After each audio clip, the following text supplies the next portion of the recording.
السلام علیکم۔ آج ہم پڑھیں گے لیسن نمبر 17 یعنی کہ درس نمبر 17۔ اس میں ہم پڑھیں گے جملہ اسمیہ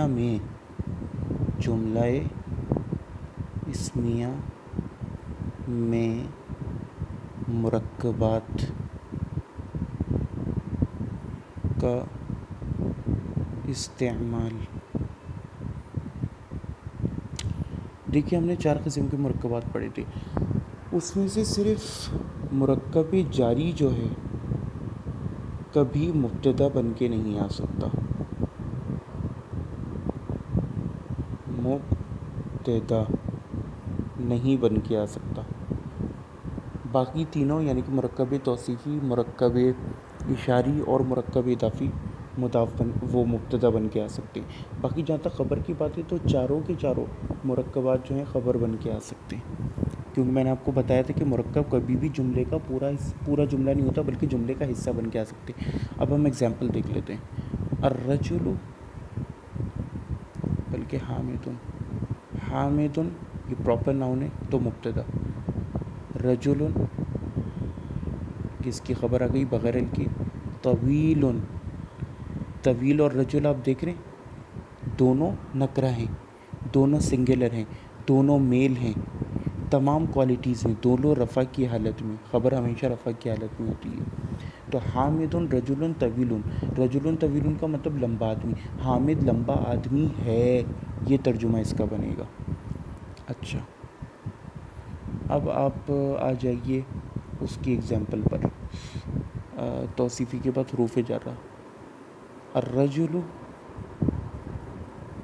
آدمی جو ہے، فی البیت گھر میں ہے،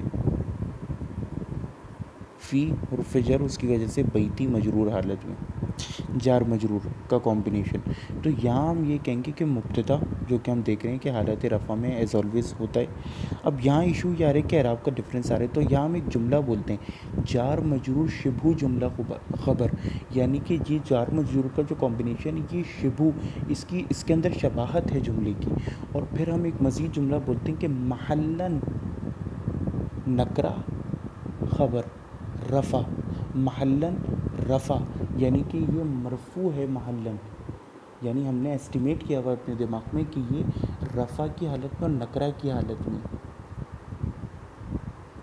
خبر جملہ اسمیہ، مبتدا اور خبر مل کے جملہ اسمیہ بن گئے۔ تو ہم ایسٹیمیٹ کرتے ہیں عربی میں جہاں کہیں بھی ہمیں کوئی ایسی چیز ملے جو کہ ایکسٹراڈنری رول سے باہر ہو۔ تو یہ جو فی البیتی پورا کمپاؤنڈ ہے نا، یہ اپنے محل و وقوع میں رفع کی حالت میں اور نکرہ حالت میں۔ اب آ جائیے کہ حامد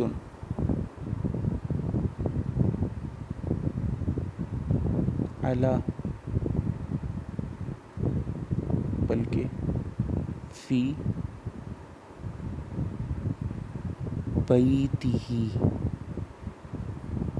بیتہ، یہ آپ دیکھ رہے ہیں مضاف مضاف الیہ، ال نہیں ہے، ایک حرکت ہے اور اس کے بعد مجرور حالت میں مضاف الیہ۔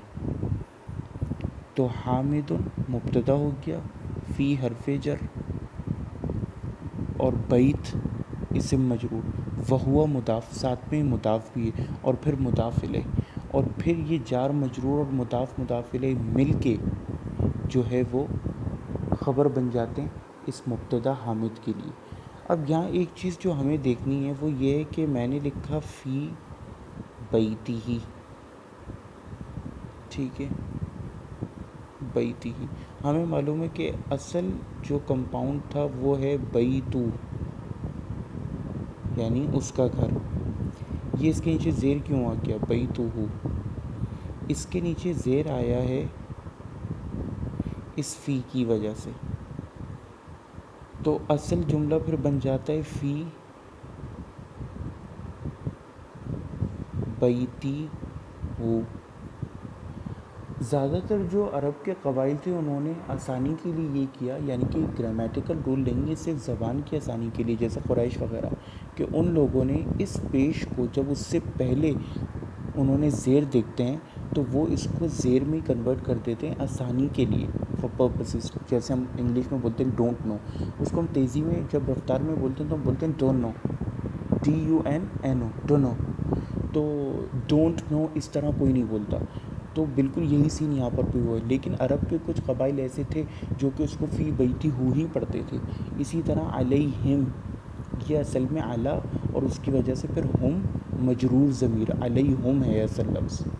قرآن کی کچھ قرأت ایسی ہیں جیسے خلف حمزہ کی قرأت جس میں یہی استعمال ہوا ہے، اہدنا الصراط المستقیم، صراط الذین انعمت علیہم غیر المغضوب علیہم ولا الضالین.